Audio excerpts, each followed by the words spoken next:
That's a big ass bee. Woo! Yeah, I like a naked man better than a tattoo man. I like a naked tattoo man. Named Matthew. I'm so sad that he loves to skinny dip and he doesn't do it anymore. Like, all the bad things about him, they're like, oh God, he's such a whore. He goes and picks up girls and sleeps with them. He hangs around naked in the ocean. He makes good money. He's totally hot. I'm like, what's the problem? Why are we bitching? They're like, oh, Josh Holloway, he's such a great guy.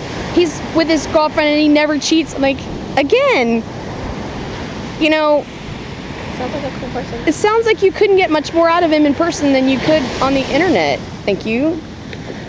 So I'm seriously. So either Matthew Fox. Here, Amy. What are your motives?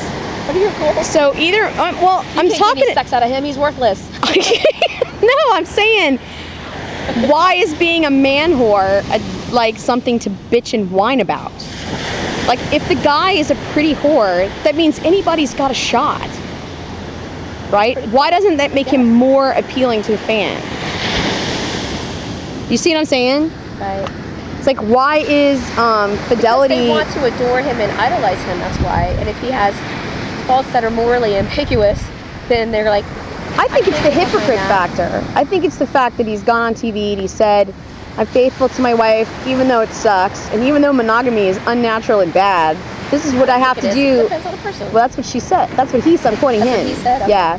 Even though monogamy is completely unnatural and really sucks, he's like, this is what I have to do to be with her, and it's worth it. Yeah. And I think that increased his attractability factor, and what I think is he letting the bad boy thing go. Like, he could come out and say, yeah, whatever.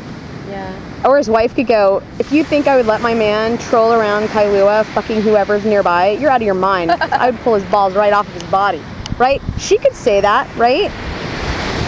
So, I don't know. I guess it depends on what are you willing to do to have the right person.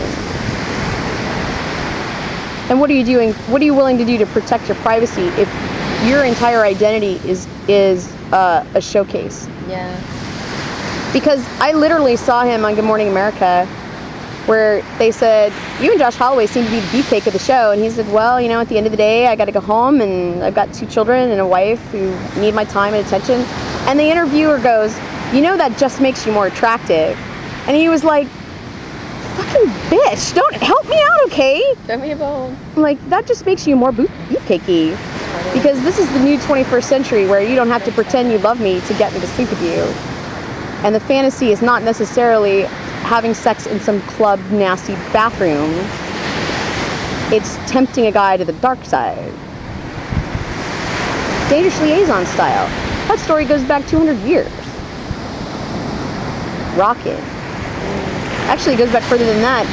Wasn't it Apollo got all pissed off because Daphne wouldn't fuck him? And she's running away because she was like... That was so many of them, I don't know. I know, but he got mad at her and she's running away and she called out to Diana or Athena, who turned her into the tree, the laurel tree. Because she wanted to remain a virgin, be true to her goddess. Oh, yeah, the Vestal Virgins. Right. Right. The benefactor. Or Cassandra, where she wouldn't sleep with him either, she spit in her mouth. He said, give me one kiss and I'll leave you alone. He spit in her mouth so that she could only speak the truth. She had she could foretell, she's a fortune teller, but that no one would ever listen to her, curse her. So she's the one going, you dumbass Trojans, don't bring the horse in. And they went, not Cassandra. Yap, yap, yap, yap, yap.